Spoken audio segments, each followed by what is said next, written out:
Hello and welcome to Let's Talk Transportation. I'm Greg Stewart with the Broward Metropolitan Planning Organization, and today I'm very excited to be joined by... Hi, I'm Kristin White, Greg. I am with Google and I lead our transportation work at Google and Google Public Sector. Thank you for having us today. Oh, it's so awesome having you here, and we're here in Fort Lauderdale, Florida. Beautiful background for those of you. There's no snow here. We had 48 hours of cold, and now our winter is over with. That said, Kristin is going to talk a little bit today about where Google is at and where they're heading with their applications to help transportation move forward in progress. Kristin, tell us all about the exciting things that you can disclose that you're working on. Absolutely. And before I get there, Greg, if I may say, I have a bone to pick with you and Floridians. So I'm originally from South Dakota, which used to be the Sunshine State, and Florida stole it from us. So it's great to be here in the actual Sunshine State with sunshine out and around us.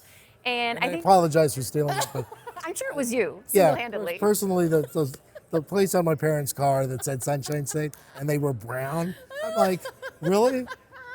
Please. I love it. Well, if anything, I think what we're trying to do this week is shed some light and sunshine on these innovation tools that Google and other companies are developing.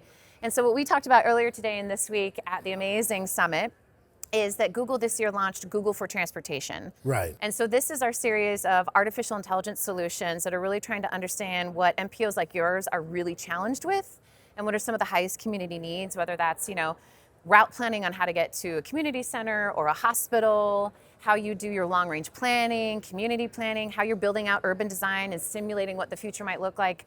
And artificial intelligence tools are really capable of doing that. And so with your help, you've informed us and we've identified this year our top 25 use cases in transportation on everything from crash prevention to resiliency planning to capital investment planning and long-range planning, which we've gotten to pilot with our Smart Metro project. And I'm so excited about that. Really exciting. And, when we talk about Smart Metro, and I think I have a show previous and you can go through on Spotify and find it. Really, Smart Metro was about integration. Yes. And bringing all of these areas together in one place to help all of our colleagues around the country figure out how to best do planning and prioritization for the future. Can you tell us your role in all of that? Yes. And I think what you and your team experienced is what I experienced when I was in Minnesota, Greg. And so it was a couple things that we're doing. One is, when I was in Minnesota, we would have like 14 different data vendors that we would buy from, right? Whether it's origin destination, travel time data, economic development data, other health equity and health data. And you'd have to figure out a way, and we didn't at that time, to merge it all together and see trends. Right. And so now with AI tools like we've developed with you and our partners through Smart Metro, you're actually able to pull all that data together. But then the other thing we were really challenged with, Greg, is as we're looking at long-range planning and capital investment planning, we were just using simple spreadsheets to enter that data and try and guesstimate what is the best decision for our community to go back for community meetings. And we were still using spreadsheets up until like 2018. And so now with AI and the ability to just input all this data and instantly see the results and then have teams and humans in the loop, we call it, right? Just evaluate it. And your team is the best, right? Because they know this in and out. We can actually have real impact, Greg, on your community members and communities across the country. That's the exciting side of this. And I have to plug another partner, so sorry everybody. But we've been working with Deloitte. They actually came to us just to share with you. We advertised the Smart Metro program as Mr. Data. Yeah. And Mr. Data had maybe a couple $100,000 in it and Deloitte applied. Yeah. And all my other vendors, there wasn't enough money in it. Yeah. Now we're talking about a national platform that's going to have impacts over 410 MPOs. Yeah. And then you have hospital districts and you have school districts. How many cities are there in this country? When you really think about the integration of data, it's going to make such a difference in people's lives. But let's talk about the data for a second.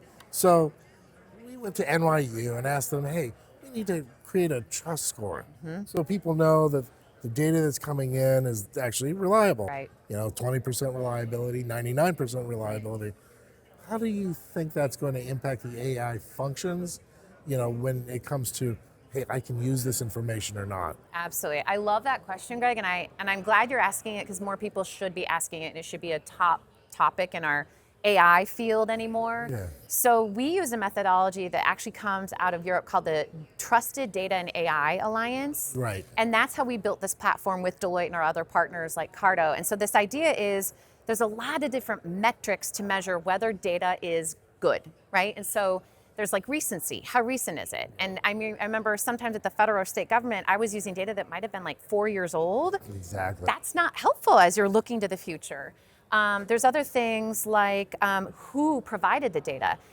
If it's a really small vendor that you're not familiar with or don't have a lot of due diligence on, you're not going to trust them as much as a big company like Google, who you know has a lot of resourcing, is going to be around for a long time. And so there's a lot of different metrics. And so what we did for Smart Metro, which I love this idea, is there's a little evaluation score that will tell you this data that we're showing you right now is 92% accurate, and it's not 99 because, and it might give you an example like, this is 2-year-old data. Right. You need to integrate a new data set that's more recent.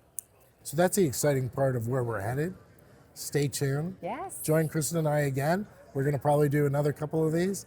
Not today, but over the next couple of years, and we'll see how we get. Thank you for joining us today. Thank you, Kristin. friend. And next time, you guys, I'm bringing a t-shirt to match his style, so we'll see how that works. Thank you for your leadership. The Italian flowers. See you, everybody. Thank you.